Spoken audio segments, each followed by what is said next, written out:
Assalamualaikum warahmatullahi wabarakatuh students, hope so you are doing well. So magnetism chapter start किया है students, हमने new NBF book class 9th। सो आज magnetism series का lecture number 4 deliver करने जा रहे हैं। So that is about relative strength of magnetic field. Students, word relative जब हम यूज करते हैं किसी भी जगह पे, रिलेटिव स्ट्रेंथ इसका मतलब है किसी चीज को जब हम किसी चीज से कंपेयर करते हैं ना, कंपेरेटिव एक जो एनालिसिस होता है किसी भी चीज का, तो हम यहाँ पे रिलेटिव वर्ड तब यूज करते हैं। इसका मतलब ये है कि दो तरह के स्ट्रेंथ पाए जा सकते हैं। एक स्ट्रांगर स्ट्रेंथ होगी, यानी कहीं पे मैग्नेटिक फील्ड बहुत स्ट्रांग होगी स्टूडेंट्स, और कहीं पे मैग्नेटिक फील्ड वीकर भी हो सकती है। इसका मतलब एक वीकर मैग्नेटिक फील्ड एरिया का एक स्ट्रांगर मैग्नेटिक फील्ड से जब एक कंपैरेटिव एनालिसिस किया जाएगा तो उसको हम बोलते हैं relative strength of magnetic field. और अगर आप मैग्नेटिक फील्ड के बारे में अब तक नहीं जानते तो मेरा सेकंड लेक्चर इसी के बारे में था, अ स्पेस या रीजन, एक जहां पे एक कोई भी मैग्नेटिक मटेरियल अपने मैग्नेटिक पोल्स के ऊपर जो मैग्नेटिक फोर्स एक्सपीरियंस करे किसी फर्स्ट मैग्नेट की वजह से, जिसकी स्पेस में उसको रखा हुआ है, वो मैग्नेटिक फील्ड कहलाती है उस मैग्नेट की। ठीक है स्टूडेंट्स, तो जहां तक डेफिनेशंस के अंदर इसके टाइटल के अंदर जो टर्म्स आ रही है वो मैंने डिफाइन कर दी हैं। रिलेटिव स्ट्रेंथ मतलब एक वीकर मैग्नेटिक फील्ड का एक स्ट्रांगर मैग्नेटिक फील्ड से कंपैरेटिव एनालिसिस जो है, that is about relative strength. Magnetic field word एक ऐसा स्पेस या रीजन जहां पे कोई भी मैग्नेटिक मटेरियल किसी मैग्नेट के मैग्नेटिक फोर्स को एक्सपीरियंस करे, आइदर इट्स अट्रैक्टिव या इट्स रिपल्सिव, वो उसकी मैग्नेटिक फील्ड कहलाती है स्टूडेंट्स। सो रिलेटिव स्ट्रेंथ की बात करते हैं यहाँ से। ये क्या कहता है, it is the relative strength of the magnetic field is the degree of closeness of the field line. इसका मतलब तो ये हुआ स्टूडेंट्स के जितनी फील्ड लाइंस जो है, अच्छा ये फील्ड लाइंस क्या है, चलो क्लोजनेस का तो समझ आता है कि फील्ड लाइन जितनी क्लोज्ड होंगी उतनी रिलेटिव स्ट्रेंथ मैग्नेटिक फील्ड में ज्यादा आएगी। यानी फील्ड लाइंस जो है वो जितनी स्ट्रांग होंगी उतनी उसमें रिलेटिव स्ट्रेंथ ज्यादा आएगी। जरा फील्ड लाइंस की बात कर लेते स्टूडेंट, देखो मेरी बात सुनो। यहाँ पे आपके पास सपोज किया अगर एक मैग्नेट है student, it is north pole, it is south pole, तो हमने उस दिन ये पढ़ा था कि मैग्नेटिक फील्ड लाइंस नॉर्थ से निकलती हैं एंड साउथ की तरफ जाती हैं। सिर्फ बात यही खत्म नहीं होती, बल्कि हमने कहा था कि आउटसाइडर जो है ये नॉर्थ से साउथ की तरफ होती हैं और इनसाइड जो है ये साउथ से नॉर्थ की तरफ होती हैं।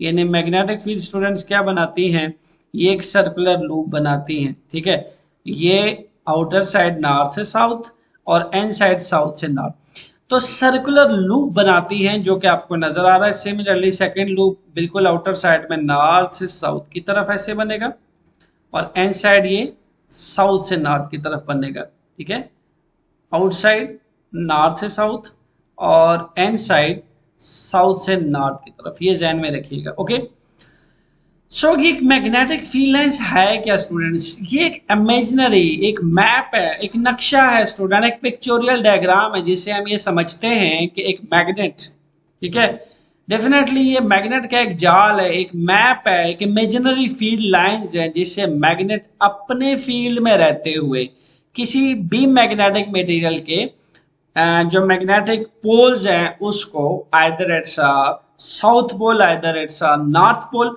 उसको अट्रैक्ट या रिपेल कर सकता है। मतलब आसान लफ्जों में देखो, इसके स्पेस या रीजन अगर मैं एक इमेजिनरी स्पेस या रीजन बना लूं यहाँ पे, ठीक है, मैंने कोई भी बेशक एक आयरन नेल रख दिया, अब ये एक स्पेस या रीजन इसकी जागीरदारी है इस मैग्नेट की स्टूडेंट्स, तो डेफिनेटली ये जो आयरन नेल है that is also a magnetic type material, तो डेफिनेटली इसकी भी मैग्नेटिक पोल्स होंगी। यानी मान लो कि ये इसका नॉर्थ पोल समझ लो, ये इसका साउथ पोल समझ लो।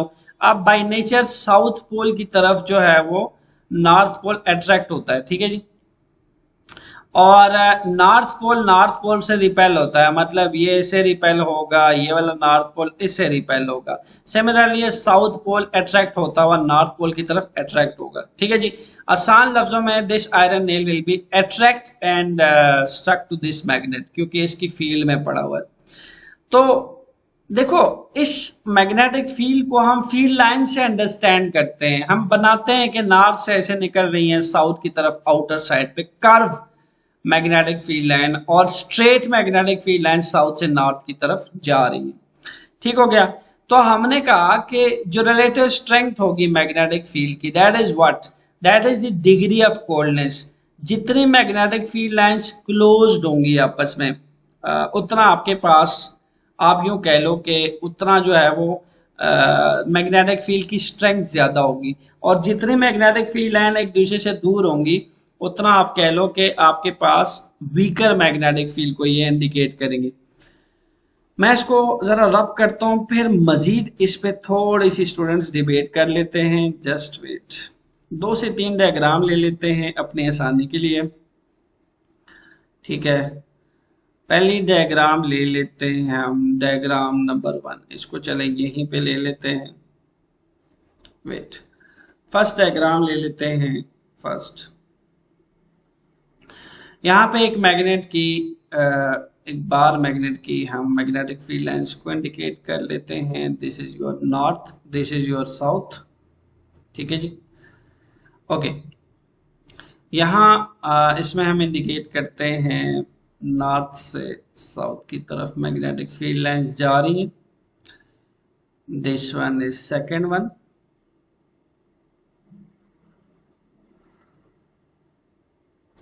Okay, this one is third one.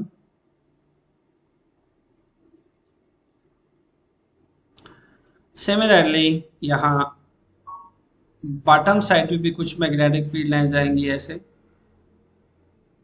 North से साउथ की तरफ। ओके, और कुछ ऐसे स्ट्रेट लाइंस भी इसमें से निकलती होती हैं स्टूडेंट्स, और यही स्ट्रेट लाइंस कुछ हम अंदर की तरफ इंडिकेट करते हैं। Okay, this is first case, this one is second case. Again north ले लिया, this one is south pole. यहां हम इंडिकेट करते हैं फिर से, सेकेंड इंडिकेशन टॉप से दे देते हैं ऐसे, थर्ड इंडिकेशन हम दे देते हैं फिर से नॉर्थ से south, outer side curve line. Fourth one bottom से दे देते हैं, दिस वन। ओके स्टूडेंट, अगर इन दोनों केसेस में देखा जाए, लुक यहां पे अगर आप देखो तो हम केस 1 में देखें, देखिए स्टूडेंट यहां देखिएगा, केस 1 में देखें तो यहाँ पे क्लोज्ड फील्ड लाइंस है। आप देख रहे हो जितनी क्लोजेस्ट होती है, डिग्री ऑफ क्लोजनेस जितनी जो है वो, डिग्री ऑफ कोल्डनेस का क्या मतलब होता है कि जितनी फील्ड लाइंस क्लोज्ड होंगी स्टूडेंट्स आपस में, ठीक है, जितनी फील्ड लाइंस क्लोज्ड होंगी आपस में, उतना हाँ स्ट्रॉन्गेस्ट मैग्नेटिक फील्ड लाइंस वहां पे पाई जाएगी। जैसा कि आप यहाँ पे देख सकते हैं क्लोज्ड मैग्नेटिक फील्ड लाइंस है, ठीक है, एक दूसरे के पास पास हैं, ठीक है, तो उतनी ही आपको एक स्ट्रॉन्गेस्ट मैग्नेटिक फील्ड मिलेगी वहां पे, स्ट्रेंथन मैग्नेटिक फील्ड मिलेगी, ठीक है, इंटेंसिटी मैग्नेटिक फील्ड की ज्यादा होगी, ठीक है। जबकि अगर तुम केस नंबर 2 में चेक करो स्टूडेंट्स, यहाँ पे फील्ड लाइंस एक तो एक दूसरे से फार अपार्ट हैं, दूर दूर हैं, ठीक है, इनका आपस में भी फासला ज्यादा ज्यादा है। जब फील्ड लाइंस एक दूसरे से दूर दूर होती हैं, ठीक है, तो ये याद रखिएगा वहां पे मैग्नेटिक फील्ड जो है वो वीकर होती है, लेस स्ट्रेंथ होती है मैग्नेटिक फील्ड की, ठीक है। तो मैं ये आसान लफ्जों में कह सकता हूं, the more the close the field lines, it will indicate the more strengthened magnetic field. The more the far apart of the field lines, it will indicate the weaker magnetic field at that area. ठीक है ना, far apart मतलब जितने दूर दूर होगी, जैसे आपके पास केस 2 के अंदर है। तो स्टूडेंट्स यहां तो मैं एक रिलेशन बना सकता हूं, कैसा, ये से तो पता चलता है कि जो डिग्री ऑफ कोल्डनेस है, जो आपके पास क्लोजनेस है स्टूडेंट्स, ये आपके पास डायरेक्ट रिलेशन है। ठीक है, यहाँ हम एक रिलेशन बना लेते हैं, डिग्री ऑफ, जस्ट वेट, मैं इसके इंक्रीज करता हूँ। ओके, यहाँ पे हम ये कह सकते हैं कि डिग्री ऑफ क्लोजनेस, जितनी फील्ड लाइंस क्लोज्ड होंगी, मतलब मैं इसका डायरेक्ट रिलेशन स्टूडेंट लिख सकता हूँ, degree of coldness is directly proportion to strengthen magnetic fields. Strengthen मतलब स्ट्रांगेस्ट मैग्नेटिक फील्ड, वहां इंटेंसिटी ज्यादा मिलेगी आपको, स्ट्रेंथन मैग्नेटिक फील्ड। ठीक है जी, ये आपने ज़हन नशीन कर लेना।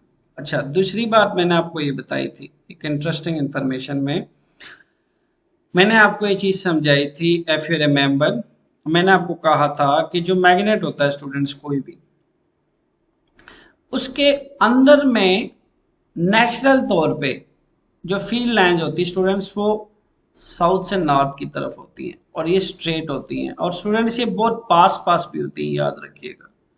दे are so close with each other, space इतनी नहीं होती, इसलिए जो मैग्नेट के सेंटर में ना फील्ड लाइन स्टूडेंट्स अच्छी खासी क्लोज्ड होने की वजह से, इनकी डिग्री ऑफ कोल्डनेस क्लोजनेस की वजह से, याद रखिएगा, फील्ड की स्ट्रेंथन बहुत ज्यादा होती है। ठीक है, तो इस एरिया में याद रखिएगा मोर स्ट्रांगेस्ट फील्ड मिलेगी आपको। ठीक है, मोर स्ट्रांगेस्ट मैग्नेटिक फील्ड मिलेगी स्टूडेंट। बी से हम मैग्नेटिक फील्ड को रिप्रेजेंट करते हैं, जब हम बी लिखे तो आपने समझ जाना कि ये आपके पास स्ट्रांगेस्ट फील्ड की बात हो रही है। बिल्कुल सिमिलरली इसी तरह जब फील्ड लाइंस यहाँ से निकल जाती है स्टूडेंट्स, कुछ तो ऐसे स्ट्रेट की तरफ निकलती हैं, ठीक है, यहीं से हम इसको वेनिश कर लेते हैं, फिर इसी हिसाब से यहीं से हम अंदर की तरफ इसको दिखाते हैं, नॉर्थ से साउथ की तरफ। बट ऐसा है कि कुछ मैग्नेटिक फील्ड लाइंस जैसे जैसे आपके मैग्नेटिक फील्ड लाइन से दूर दूर होती हैं, ये फार अपार्ट होती चली जाती हैं, यानी एक दूसरे से इनका फासला बढ़ता चला जाता है। ठीक है, इनका फासला इतना क्लोज नहीं होता। दूसरा एक कर्व होती हैं, ठीक है, कर्व होती हैं, इनके डिस्टेंसेज आपस में ज़्यादा होते हैं। इसी सिमिलरली अगर मैं इसको इस साइड से दिखाऊं तो इनका फासला जो है वो एक दूसरे से ज़्यादा होता है। तो यहाँ पे आपके पास वीकर मैग्नेटिक फील्ड होती है, कर्व एरिया पे, कर्व रीजन पे वीकर मैग्नेटिक फील्ड होती है। अनटिल अनलेस स्टूडेंट्स अगर आपके पास फील्ड लाइंस क्लोज्ड ना हो, ठीक है, फार अपार्ट हो एक दूसरे से, तो हम ये कहते हैं कि जी ये वीक मैग्नेटिक फील्ड को इंडिकेट कर रही है, वीकर मैग्नेटिक फील्ड। जैसे आपको नजर आ रहा है कि यहाँ सिर्फ दो हैं, बॉटम से भी दो आ रही हैं, नॉर्थ से साउथ, और टॉप से भी नॉर्थ से साउथ दो आ रही हैं। ठीक है, तो it indicate the weak magnetic field. जबकि इसके सेंटर में देखो, यहाँ से सिर्फ दो आ रही हैं, इसके सेंटर में साउथ से नॉर्थ की तरफ चार जा रही हैं, तो डेफिनेटली इसके सेंटर कोर के अंदर यहाँ पे इनर रीजन में, ठीक है, स्ट्रेंथ ऑफ मैग्नेटिक फील्ड बहुत ज़्यादा होगी, और डेफिनेटली यहाँ पे डिग्री ऑफ कोल्डनेस स्टूडेंट ज़्यादा है इसके सेंटर में, तो मैग्नेटिक फील्ड भी आपको ज़्यादा मिलेगी। ठीक हो गया, होप सो ये आपने अंडरस्टैंड कर लिया होगा। अब ज़रूरी नहीं है स्टूडेंट्स, याद रखिएगा, मैं बिल्कुल ये नहीं कह रहा कि इसके आउटर रीजन में वीकर मैग्नेटिक फील्ड होगी। मैं इस सिचुएशन के हिसाब से, जो केस मैं अभी आपको बता रहा हूँ, इसके हिसाब से बता रहा हूँ। ये भी हो सकता है स्टूडेंट्स के आउटर रीजन में आपके पास स्ट्रांगेस्ट मैग्नेटिक फील्ड पाई जा रही हो। ठीक है, यानी ऐसा भी हो सकता है कि कर्व में लाइंस बहुत क्लोज्ड हो आपस में, बहुत सारी लाइंस नॉर्थ से साउथ की तरफ जा रही हो। So these closed lines in a curve region will indicate the stronger magnetic field region. ये स्ट्रेंथ मैग्नेटिक फील्ड रीजन को इंडिकेट करेगा। लेकिन जैसे जैसे हम टॉप की तरफ चले जाते जाएंगे मैग्नेट से, तो स्टूडेंट्स ये वाले जो फील्ड लाइंस हैं डेफिनेटली ये बहुत फार अपार्ट की तरफ आएंगी। इसके आसपास जो दूसरी कोई भी मैग्नेटिक फील्ड लाइन होगी वो इससे भी बहुत ज़्यादा दूर होगी। इसलिए जैसे जैसे हम दूर चले जाते हैं, यू शुड रिमेम्बर कि मैग्नेटिक फील्ड की स्ट्रेंथन जो है वो वीक होती चली जाती है। जैसे जैसे हम पास आते हैं, इसके सोर्स के पास आते हैं, सोर्स ऑफ मैग्नेट के, तो magnetic field lines closer, more closer, और डेफिनेटली डायरेक्ट रिलेशन है मैग्नेटिक फील्ड की स्ट्रेंथन के साथ, तो डेफिनेटली ये मैग्नेटिक फील्ड भी क्लोज से स्ट्रेंथन से स्ट्रेंथन होती चली जाती है। जैसे हम फार अपार्ट होते चले जाते हैं, ये वीकर होती चली जाती है। ठीक हो गया। और सेंटर में तो मैंने आपसे कहा कि ये स्ट्रांगेस्ट मैग्नेटिक फील्ड पाई जाती है। होप सो स्टूडेंट्स, ये जो कंसेप्ट है मैग्नेट का, ये आपको अच्छे से समझ आ गया होगा। स्ट्रेंथ मैग्नेटिक फील्ड यानी एक रिलेटिव, जो मैंने आपको कंसेप्ट अभी बात की आपसे, इसका रिलेटिव कंसेप्ट आपको समझ आ गया होगा कि हर जगह, ये कंसेप्ट ये भी बता रहा है कि हर जगह मैग्नेटिक फील्ड एक जैसी नहीं होती, कहीं पे वीकर हो सकती है और कहीं पे स्ट्रांगर हो सकती है। सो ओके स्टूडेंट्स, नेक्स्ट मैंने दो एग्जांपल ले रखी हैं, इसकी हम बात कर लेते हैं। ये एग्जांपल्स हमें क्या कह रही हैं? देखो, दो चीजें याद रखना, मैंने बताया भी था, वंस अगेन उसको रिवाइज कर लेते हैं। Like poles always repel each other, ये याद रखिएगा, they always repel each other. मतलब लाइक पोल्स कौन कौन से हो सकते हैं? देखो, एक तो नॉर्थ नॉर्थ हो सकता है, एक आपके पास साउथ साउथ हो सकता है। तो ये बात याद रखना कि ये हमेशा क्या करते हैं, रिपेल करते हैं दोनों एक दूसरे को। ठीक है, मसलन अगर नॉर्थ नॉर्थ के सामने ले आया जाए, ठीक है, नॉर्थ नॉर्थ के सामने ले आए स्टूडेंट्स, तो ये भी एक दूसरे को रिपेल करते हैं। इसी हिसाब से बिल्कुल सिमिलरली साउथ साउथ के सामने ले आया जाए तो ये भी एक दूसरे को रिपेल करेंगे। Same poles, same magnetic poles always repel each other. दूसरा सेकंड कंसेप्ट ये है कि unlike poles always attract each other. ये कंसेप्ट याद रखिएगा। अब अनलाइक पोल स्टूडेंट्स कौन कौन से हो सकते हैं? Definitely south north, north south, ठीक है, they always attract each other, remember that. मसलन आपके पास एक साउथ है, एक नॉर्थ है, इसका फेस नॉर्थ आपके सामने आएगा, तो डेफिनेटली ये इसको अपनी तरफ खींचने वाला है, ये वाला, और इस वाले को ये नेबर वाला अपनी तरफ खींचेगा। यानी वन जो है वो टू के नॉर्थ को अपनी तरफ खींचेगा, टू का नॉर्थ फर्स्ट के साउथ को अपनी तरफ खींचेगा। सेकंड केस क्या हो सकता है कि इसका नॉर्थ इधर हो और इसका साउथ इधर हो, और सेकंड केस इसका साउथ इधर हो और इसका नॉर्थ इधर हो। वंस अगेन ये भी दोनों एक दूसरे को अट्रैक्ट करेंगे students. So unlike poles always attract each other. So यहाँ पे अगर इस केस में स्टूडेंट्स आप बात करो, केस वन में, दिस केस वन, हमने बात की थी स्टूडेंट्स के आपके पास इमेजिनरी फील्ड लाइन से हम मैग्नेटिक फील्ड को बताते हैं। अब देखो, ये भी किसी मैग्नेट का नॉर्थ पोल है, डेफिनेटली इसका साउथ इसके बैक पे होगा, यहाँ कहीं एग्जिस्ट कर रहा होगा, और इसका साउथ कहीं यहाँ पे होगा। लेकिन हमने एक दोनों के जो नॉर्थ नॉर्थ फेसेस स्टूडेंट्स वो एक दूसरे के सामने रख दिए हैं। अब नॉर्थ नॉर्थ एक दूसरे को रिपेल करते हैं, तो तुम देखो कि ये जो फील्ड लाइंस है, तुम्हें पता है कि ये आउटवर्ड होती हैं, मैग्नेटिक फील्ड लाइंस आउटवर्ड होती है, ओरिजिनेट होती है नॉर्थ से साउथ की तरफ, तो ये डेफिनेटली ऐसे आ रही हैं और यहाँ पे साउथ पे आ रही है। ठीक है जी, इस हिसाब से ये जो फील्ड लाइन आपको नजर आ रही है यहाँ से जाती हुई, ये भी नॉर्थ से साउथ आ रही है। पर हो क्या रहा है, देखो, जब ये फील्ड लाइन यहाँ पहुंचती है तो ये फील्ड लाइन इसको रिपेल करती है। ठीक है, रिपल्सिव इफेक्ट की वजह से फील्ड लाइन डाइवर्ट हो जाती है, डिफ्लेक्ट हो जाती है नॉर्थ से साउथ की तरफ। ठीक है, रिपल्सिव इफेक्ट की वजह से स्टूडेंट्स ये डाइवर्ट होती हैं नॉर्थ से साउथ। डेफिनेटली इस फर्स्ट के मैग्नेट की सेकंड मैग्नेट की फील्ड लाइंस एक दूसरे को रिपेल करती हैं, रिपल्सिव इफेक्ट की वजह से नॉर्थ से साउथ आ जाती है। क्लियर हो गया? सो नॉर्थ नॉर्थ को रिपेल करता है स्टूडेंट्स। सेकंड केस हमारे पास देख सकते हो। अच्छा, यहां जरा बात कर लेते हैं कि क्या नॉर्थ, जब हम नॉर्थ की तरफ लेके आएंगे तो क्या यहाँ पे स्ट्रॉन्गेस्ट फील्ड पाई जाएगी क्या? नहीं स्टूडेंट्स, देखो यहाँ पे अगर मैं इस एरिया की बात करूं, यहाँ तो बिल्कुल ही जीरो फील्ड है।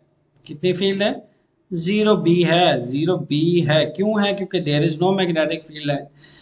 If there is no magnetic field in any region means कि यहाँ फील्ड बी ही जीरो है स्टूडेंट्स। तो यहाँ पे फील्ड बी जीरो है। बाकी तुम देख सकते हो कोई लाइन डाइवर्ट हो रही है इधर को, कोई लाइन डाइवर्ट हो रही है इधर को, कोई लाइन डाइवर्ट हो रही है इधर को। सो दैट्स व्हाई जब नॉर्थ का नॉर्थ फोर्स फेस एक दूसरे के सामने लाया जाए तो ये हमारे पास वीकर फील्ड रीजन को इंडिकेट करता है।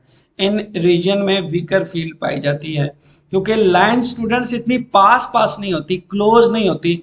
देखो लाइनों का आपस में फासला बढ़ता जा रहा है, ये देखो लाइन का आपस में फासला बढ़ता जा रहा है, देख रहे हो? This distance is going and increasing increasing increasing. जितना पास पास लाते जाओगे ये फासला और ज्यादा डाइवर्ट होता जाएगा और ज्यादा बढ़ता जाएगा और हम वीकर फील्ड की तरफ चले जाएंगे। सिमिलरली अगर हम केस 2 की बात करें स्टूडेंट्स, ये क्या बता रहा है? केस 2 आपका ये बता रहा है कि अगर हम एक फर्स्ट मैग्नेट का, इसका साउथ इधर है और इसका नॉर्थ इधर है, अगर इसका फेस इसके सामने लाया जाए तो देख रहे हो कि इसके सेंटर में तो बिल्कुल स्ट्रेट लाइन स्टूडेंट जा रही हैं, नॉर्थ से साउथ की तरफ अट्रैक्ट हो रही हैं, बिल्कुल ऐसे। ठीक है, मतलब ये आपका स्ट्रॉन्ग मैग्नेटिक फील्ड को रिप्रेजेंट कर रहा है। लाइंस पास पास हैं, क्लोज्ड है स्टूडेंट्स आपस में। अगर आप इस केस 1 में देखें तो यहाँ फील्ड लाइंस डाइवर्ट होते होते बहुत स्पेस आ रही थी, एम्प्टी स्पेस आ रही थी। This empty space indicate the weak magnetic field.